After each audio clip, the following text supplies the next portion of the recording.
PCC chief नियुक्ति पर latest update जो सामने आ रहा है। गोविंद सिंह डोटासरा होंगे नए सीएलपी लीडर और साथ ही साथ टीकाराम जूली होंगे नए पीसीसी चीफ। बड़ी जानकारी आपको दे रहे हैं। दोनों ही माने जाते हैं अशोक गहलोत के विश्वस्त, यानी कि देखिए अलबत्ता टीकाराम जूली को माना जाता है भंवर जितेंद्र सिंह का करीबी और जल्द ये नियुक्ति के औपचारिक भी सामने आ जाएगा। हालांकि देखिए इससे पहले भी फॉर्स इंडिया लगातार कयास लगा रहा था और यही दो नाम सामने आ रहे थे, क्योंकि समझा जा सकता है कि ये दोनों ही चेहरे, ये दोनों ही नाम अशोक गहलोत के सबसे ज्यादा करीबी हैं। ऐसे में नए पीसीसी चीफ नियुक्ति पर ये लेटेस्ट अपडेट फॉर्स इंडिया आपको बता रहा है, जहां गोविंद सिंह डोटासरा नए सीएलपी लीडर होंगे और टीकाराम जूली होंगे नए पीसीसी चीफ।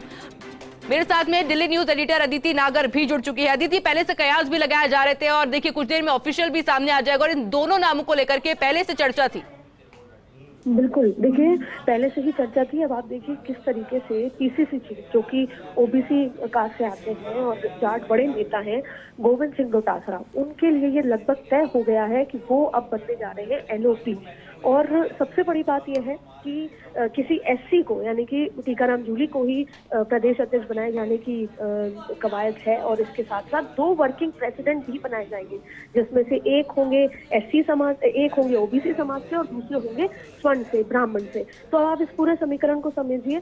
एक तरफ तो जाट जो फ्रंट पे विधानसभा के अंदर सत्ता पक्ष को हर बात पे जवाब देंगे, हर बात पे बैकफुट पे लेकर आना का प्लानिंग है। और फिर जाट समुदाय से दूसरा जो एससी समाज से यानी टीकाराम जूली पीसीसी चीफ होंगे और उनके साथ में 2 कार्यकारी अध्यक्ष भी होंगे, जिसमें से एक गुजर माना जा रहा है कि किसी गुजर को बनाया जा सकता है जिसमें जाति समीकरण सेट हो जाए, जिसमें अशोक चांदना का नाम सबसे आगे है। और उसके अलावा साथ में एक स्वर्ण जाति के कार्यकारी अध्यक्ष, यानी कि कांग्रेस पूरी तरीके से राजस्थान में जातीय समीकरण को फिक्स करने की तैयारी में है। और अब क्योंकि लंबे समय से इंतजार था कि कौन पीसीसी होगा, कौन क्या पीसीसी में कोई बदलाव होगा और 2024 के चुनाव के लिए क्या कुछ तैयारी होगी, तो ऐसे में जहां पर एक तरफ लोकसभा के नामों की भी तैयारी हो चुकी है, कांग्रेस और बीजेपी दोनों तैयारी में लगे हैं, वहां दूसरी तरफ एलओपी का जो इंतजार था वो अब समाप्त होता नजर आ रहा है। जो पीसीसी चीफ है गोविंद सिंह डोटासरा, क्योंकि शेखावटी में बहुत अच्छा परफॉर्मेंस रहा, वो जाट समुदाय से आते हैं। और दूसरी बात है कि अभी जो उपचुनाव हुए उसमें प्रदर्शन अच्छा रहा, तो उसका रिवॉर्ड कहीं ना कहीं मिलता हुआ नजर आ रहा है। और गोविंद सिंह डोटासरा एलओपी और साथ में जो प्रदेश अध्यक्ष है वो टीकाराम जूली जो एससी समाज से आते हैं, और उनके साथ 2 कार्यकारी अध्यक्ष बनाए जाएंगे, जिसमें से एक अशोक चांदना का नाम निकल कर आ रहा है और दूसरे ब्राह्मण समाज से या स्वर्ण समाज से कोई जनरल कैटेगरी से बनाए जाएंगे और पूरा जाति समीकरण को फिक्स किया जाएगा। आदित्य, रिवॉर्ड के साथ साथ में रणनीति आखिर आगे क्या कुछ रहने वाली है? क्योंकि इससे पहले भी अगर हम इन दोनों ही चेहरों की बात की जाए तो वाकई में काफी ज्यादा एक्टिव नजर आ रहे थे उस समय जब अशोक गहलोत जो लगातार दौरे कर रहे थे, लगातार मौजूदगी थी गोविंद सिंह डोटासरा की उनके साथ में।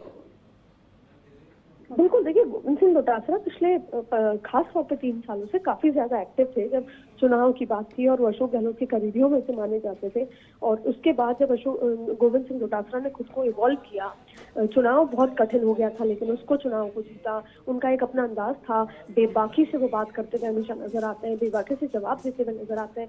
गोविंद सिंह डोटासरा के बयान हमेशा ही चर्चाओं में रहने वाला विषय रहता है कि गोविंद सिंह डोटासरा ने पलट के क्या जवाब दिया, चाहे फिर वो सीधा अटैक करना हो नरेंद्र मोदी पे हो या फिर उन्होंने राजेंद्र राठौड़ पे उनकी नोकझोंक रहती है। तो कहीं ना कहीं शेखावटी में जाटों का अच्छा परफॉर्मेंस होना, शेखावटी इलाके में कांग्रेस का अच्छा परफॉर्मेंस, जाटों का वोट आना और इसके साथ साथ अभी उपचुनाव में अच्छा प्रदर्शन करना, ये कहीं ना कहीं ये फैक्टर्स रहे हैं। और फिर वो खुद भी लगातार लंबे समय से तैयारी कर रहे थे चुनाव के बाद भी जीतने के साथ कि वो एलओपी बने, उनकी खुद की भी इच्छा थी। और ऐसे में अब आखिरकार ये माना जा रहा है और सूत्रों के हवाले से बड़ी खबर है कि अब एलओपी गोविंद सिंह डोटासरा होंगे और पीसीसी चीफ टीकाराम जूली को बनाया जा सकता है। इसके साथ साथ 2 और कार्यकारी अध्यक्ष अटैच किए जाएंगे, जिसमें से एक अशोक चांदना का नाम निकल कर आ रहा है और दूसरे ब्राह्मण समाज से कोई होंगे। क्या समझा जाए आदित्य, अब से कितनी देर में ऑफिशियल ये नाम सामने आ जाएंगे, ऑफिशियली नामों की घोषणा हो जाएगी? और बिल्कुल देखिए लगातार अदिति हमारे साथ में बनी हुई थी, जिस तरह से समझाया गया है कि क्या कुछ राजनीतिक समीकरण रहा है। क्योंकि इससे पहले की भी जब बात की जाए, जब अशोक गहलोत मुख्यमंत्री हुआ करते थे और लगातार दौरे कर रहे थे, लगातार जब मीटिंग्स ली जा रही थी, तब गोविंद सिंह डोटासरा हमेशा उनके साथ नजर आ रहे थे। और ऐसे में सबसे स्ट्रॉन्ग फेस वाकई में गोविंद सिंह डोटासरा माने जाते हैं अभी भी कांग्रेस के अंदर, और ऐसे में ये नाम सामने आना, हालांकि लगातार कयास लगाए जा रहे थे, फर्स्ट इंडिया पहले से ही ये बार बार कह रहा था कि ये दोनों नाम आ सकते हैं, ऐसे में इंतजार किया जा रहा है कि अब से कुछ ही देर के अंदर जब ये ऑफिशियल लिस्ट भी या ऑफिशियली नाम भी सामने आ जाएंगे।